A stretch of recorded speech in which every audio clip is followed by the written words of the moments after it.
Hello everybody, so today is my birthday. Dili na to kalimtan nga magpasalamat sa kahitasan. So thank you Lord sa makadaghan. So pasensya kayo mga dayhamay, medyo langas niya tong voice over karong higayuna. Nagbiyahe naman gud mi pa daw mga ligo og dagat ba. So nag voice over na lang pud kog sabihin, so nag-edit na lang pud kog sabin ba. Kay kabalo ko maluya ko ani unya, so wala nagjud ko time mag-edit pa. So early morning pa rin kayo mga dayno, so limatan jud ko anig sayo kay nangunay ko og luto sa mga foods ba. Kay para daduno na mo dito sa dagat ug pagkahuman mao na to inyo makita nga ako kay gisal-gisal na. Kay syempre pinaka-basic na siya. So para sa first putahe kay ato ang lutoon anak kay escabeche. Ato na lang na imikos-mikos largo tanang lamas mga dayno. Kay kana sila tanan ilabog naman sa tiyan. So anyway mga dayno, mag time check ko sa taso alauna 46 na sa takna sa kahaponan og kami kay manguli na. So ang ako ang voice over kay continuation o sa takay kuno. Ako man sa siyang i-upload by present time no. So unya ni siyang alas 5. So na naman ko na-upload mga day sa alas 5 pero i-move ko to siya, so i-reschedule ko to siya nga post kay para present niya nga to ang i-post karong adlaw. So mao na to mga day bisag gabiyahe-biyahe ta, so magtrabaho gihapon ta kay carry raman nato di ba. Business na atay time so dili na to usikan ang higayon nga gana-ganing magyawit-yawit ang mga dayno kay gana-ganing bakante man nato ang oras. So bahalag na ni siya something noise basta kay carry ra jud kayo kay mabati ra masag ninyo.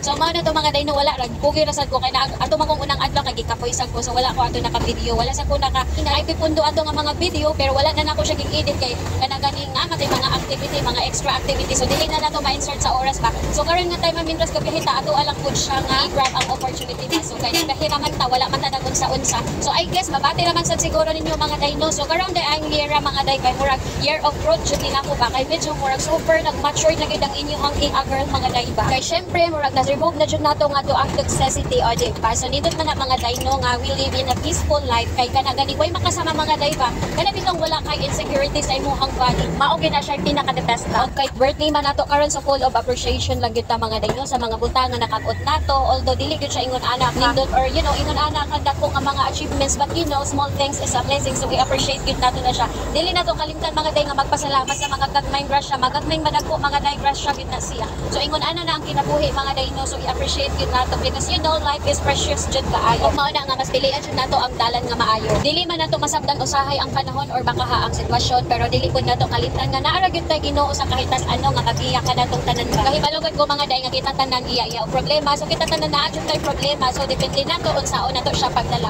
So naay uban dili ka mao mo dala og problema, mauna nga mausa ang ilahang desisyon sa kinabuhi ba, pero you know as much as possible so maning kabot jud ta nga makaya og makadaog ra gyud ta ba. Kay kabalo ko ang tanan may solusyon na gyud na siya. Bisan gani mga day no ang uban kay mapahitason kaayo pero dili jud sa mo tukong ana nila kay may oras ra man gud na ang inana nga mga base sa mga tao mga day. Pag-inon pa ba kung sa istoryahon pa nga kung tikasan ka magabaan ra man jud ka madugay pa. Kay ingon pa nila ang gaba dili magsabas. So pilion jud nato mga day nga dili ta mang abi-abi. Kay kahibalo mo mga day wala man jud makasama no sa pinakalabi sa feelings nga pagmuyo ka mga malinawon pa. So happy 31st birthday di ay sa ako again mga day no. So anyway mag-end naman nato ang video, so kinahanglan ako mag-bye-bye kaninyo, and if you love my content feel free to follow. Bye.